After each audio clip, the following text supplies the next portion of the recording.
এবং সব কিছু সেভাবেই চলবে, তা তো হলোই না। যাই হোক, এই আর কি। এখন কোনটা, এটা ক্যামেরা, এটা মাইক্রোফোন, তো এখন ও এগুলো সে চিন্তাও করতে পারে না, মানে তার ব্রেনটা ওয়ার্কই করে না সেইভাবে। তো দেশবাসীর কাছে আপনাদের কি বলার আছে? দেশবাসীর কাছে আমার বলার আছে যে আপনারা, ওলিয়া সাহেব যতদিন ভারত ছিলেন, ওনার সেন্স ছিল, উনি দেশের জন্য চিন্তাও করেছে, কাজও করেছে। আর উনি তো বেশি রাজনীতিতেই ছিলেন, এবং রাজনীতিতে উনি দেশের কথাই চিন্তা করেছেন, দেশের মানুষের কথাই চিন্তা করেছে। আপনারা ওনার জন্য দোয়া করবেন। আর আমিও চাচ্ছি ওনার ওনার হয়ে দেশটা যেন সুখী সমৃদ্ধ হয়, মানুষ যেন মানুষের মতোই হয়, তারা যেন সৎ নাগরিক হয়, আমি এটুকুই চাই। আর আমি নিজেও একজন শিক্ষক ছিলাম, কাজে আমি সেটাই চাইবো। এটা একটু ফ্রেমে আসো, ভাইয়ের ফ্রেমে কি আপনি কি দেশবাসীর কাছে দোয়া চাইবেন? দোয়া তো চাই, আচ্ছা, দোয়া তাহলে চাই না কেন? তাহলে একটু বলেন যে সবাই যেন আমার জন্য দোয়া করে। সবাই আমার জন্য দোয়া করেন, এটাই চাই। সবাই, দেশের সবাই। হুম। ঠিক আছে, আরেকবার একটু বলেন, দেশের সবাই আমার জন্য দোয়া করবেন। সবাই আমার জন্য দোয়া সবাই না, করেন, তুমি বলো দেশের সবাই। দেশের সবার জন্য দোয়া করেন। ঠিক আছে, তাহলে এটা একটু লাগিয়ে দিতে হবে। আমার মেয়ে আসবে কিনা বলতে পারি না, বইমেলায় গিয়েছিলেন? বললাম যাইনি, রোজ আমার মেয়ের সাথে প্ল্যান হয়, প্ল্যান করে যে যাবো যাবো যাবো, আর হয় আসতেও পারে।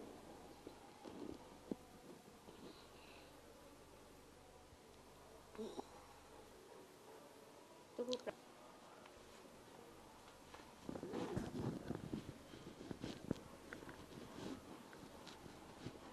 আসতে পারবে না।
যাবো।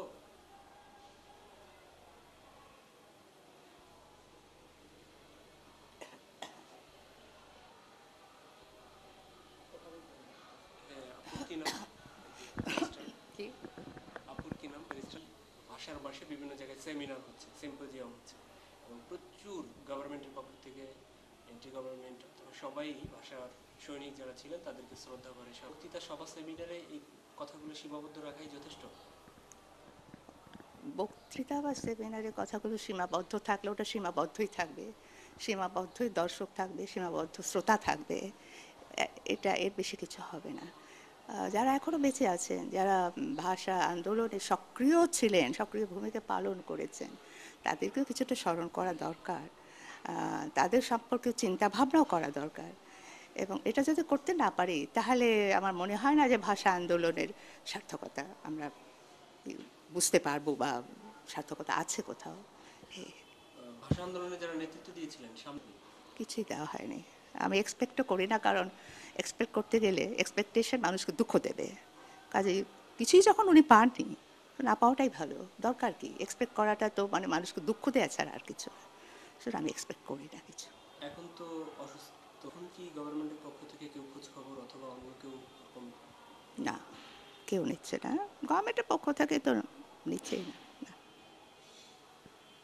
তারা, আমি জানি না মুক্তিযোদ্ধা কতজনের জন্য তারা কি করছেন, বা মুক্তিযোদ্ধা কতজনের ঘরে তারা গিয়েছেন, আমি জানি না। তবে ভাষা আন্দোলনের একজন সামনের শ্রেণীর যে প্রধান সৈনিক, তার বাড়িতে তো কেউ কোনোদিন আসেনি, বা তার খোঁজ খবর কেউ নেয়নি, এটা আমি বলতে পারি।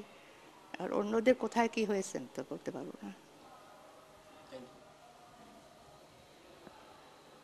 এবার চ্যানেল লাইভ আসেনি, তোমরা এসছো, ওই দু একটা চ্যানেল আসে, একটু কথাবার্তা হয়, দ্যাটস অল, আর তো কিছু না। কোনো কিছু এক্সপেক্ট করে বা প্রত্যাশা করে তো দেয়নি, দিয়েছে। এখন দেশ যদি ওদের কিছু দায়িত্ব দেবে, না দিলেও তারা তাদের, আমার মনে হয় না তারা কিছু মনে করবে, কিছু আশা করে না সে।